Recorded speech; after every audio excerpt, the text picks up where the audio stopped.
You smell that? That cinnamon? And poor decisions? No, it's nothing bad.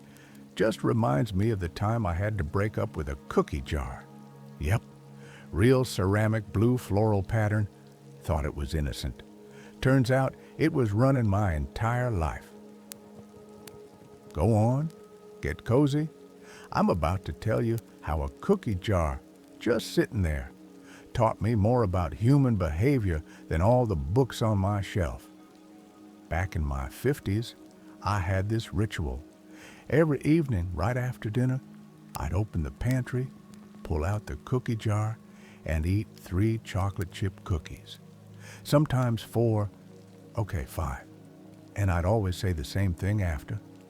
Why do I keep doing this? Every night. I knew it wasn't healthy, I wasn't hungry, I wasn't even enjoying the 5th one, but I did it anyway. And what baffled me was, it didn't matter how much I wanted to stop. I couldn't.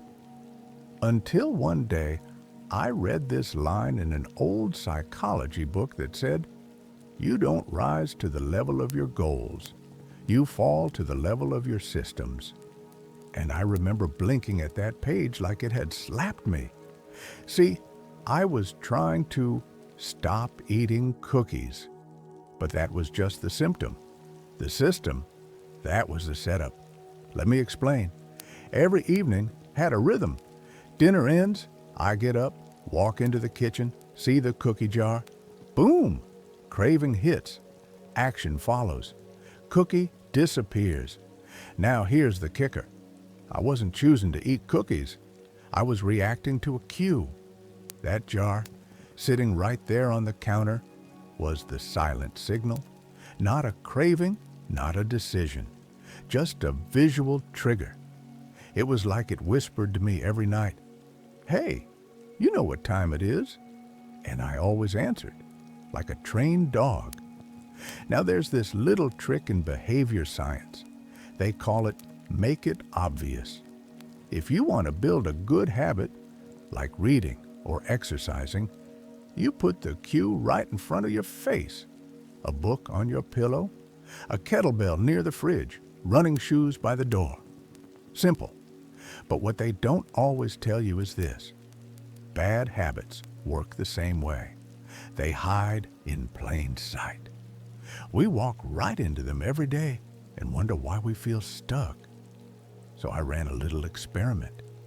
I didn't go on a diet, didn't make a promise to stop eating sugar.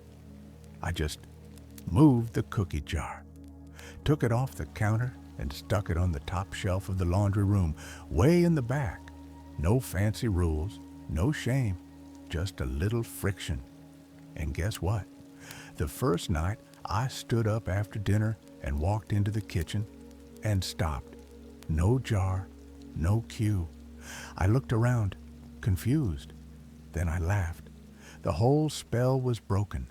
Now, I still ate cookies from time to time. I'm not a monk, but they weren't calling me anymore. They weren't part of the routine. They weren't automatic. And over time, I forgot they were even there. Here's the truth. I didn't become more disciplined. I just made a different choice once at the beginning by changing what I saw. That's the whole game.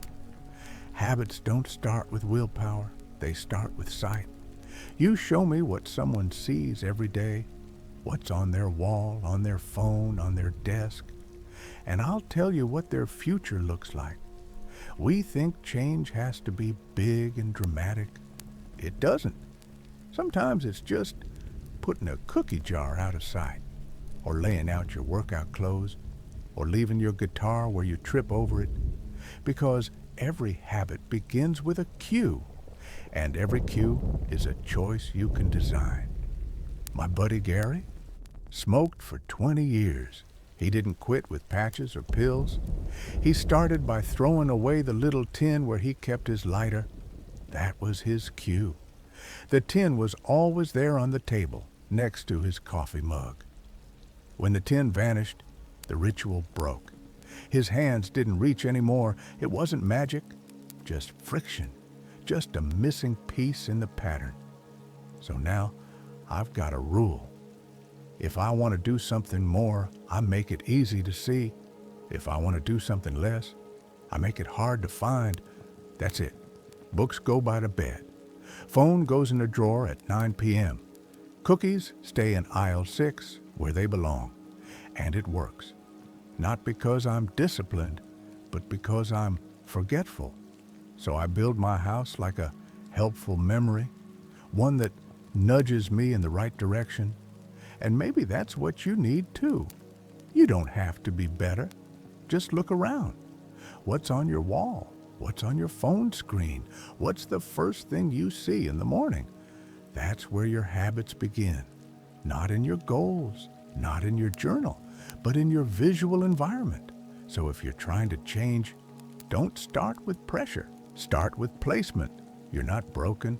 You're just reacting to signals you didn't set. Set new ones, gently, quietly, one at a time. And before long, you'll forget who you used to be, just like I forgot about that cookie jar. Now that's enough rambling for me. The fire's low, the dog's snoring, and your brain's probably already redesigning your room. Well now, if you're still here, I'm mighty glad you stayed. I hope this little story gave you something to think about, or at least made you smile. If it did, don't be shy. Leave a little comment below. Tell me one habit you're thinking of changing, or just say hi. I do read them, you know. And if you want more stories like this, the kind you can fall asleep to or carry with you the next day, well, you know what button to press. I'll be here. All right then? Sleep well, or walk well, or work well. Whatever part of your day you're in, I'll see you in the next one.